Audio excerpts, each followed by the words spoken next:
Pada tahun 2003, ada seorang anak kecil di stasiun Purwokerto yang datang bersama ibunya.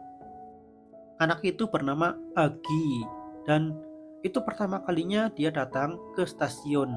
Di sana, anak itu melihat banyak sekali pedagang asongan yang lalu lalang menjajakan dagangannya.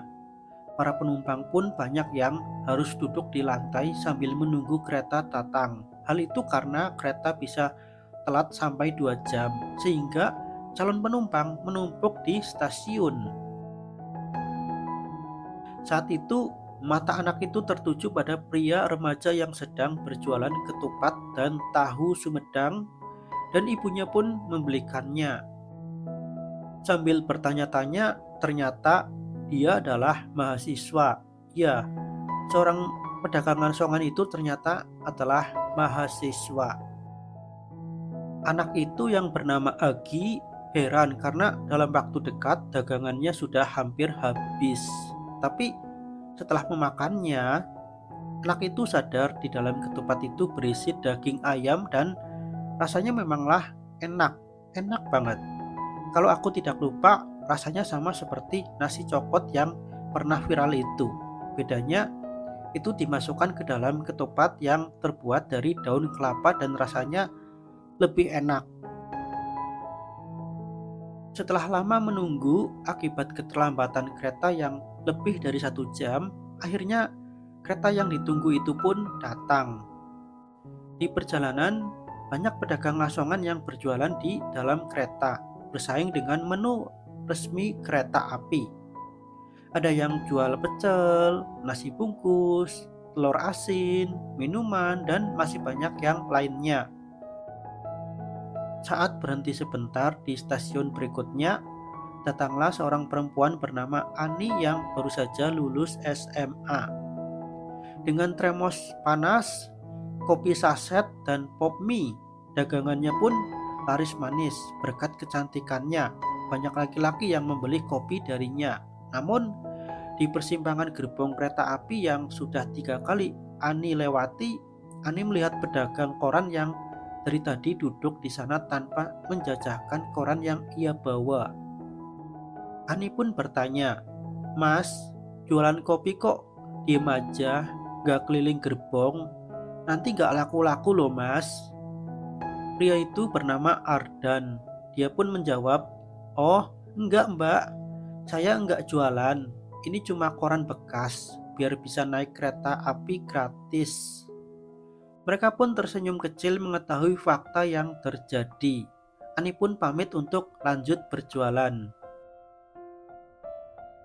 Sesampainya di stasiun Kiara Condong, Ardan pun turun dari kereta api dan membuang koran bekas yang dari tadi dia bawa.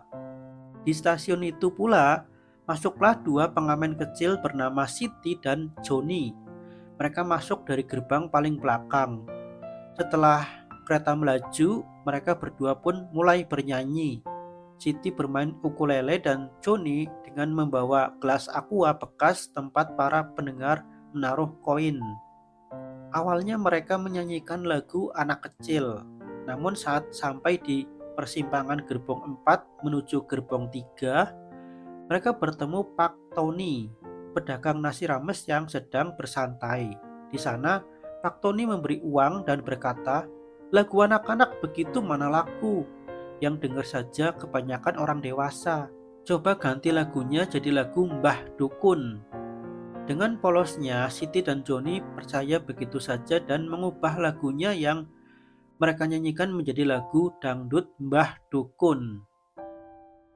Namun apesnya, mereka berdua saat ada di persimpangan gerbong 2 menuju gerbong 1, mereka bertemu preman bernama Jaka. Preman itu merampas hasil ngamen dua bocil itu dengan paksa. Preman itu merasa aman karena tak ada yang melihat. Namun tangisan mereka berdua menarik simpati Ani.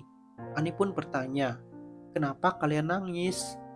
Siti pun menjawab, "Uang hasil ngamen kami diambil paksa sama preman." Setelah mendengarkan cerita dari Siti, Ani pun coba melapor pada Polsuska, yaitu polisi khusus kereta api. Dari laporan itu, Polsuska langsung bergegas meringkus preman itu dan mengembalikan uang Siti dan Joni. Namun, Joni bilang uangnya kurang, sehingga Polsuska itu menggeledah seluruh isi kantong Jaka. Namun, Jaka tidak terima. Dia pun bilang, "Itu duit gue, bangsat, dasar anak sialan."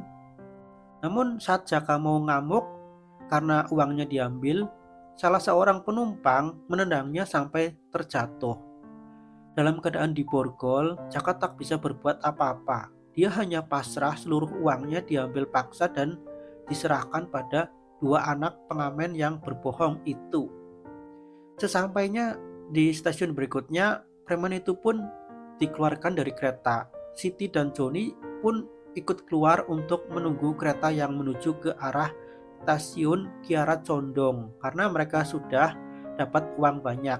Selain dari ngamen, juga dari uang si preman tadi.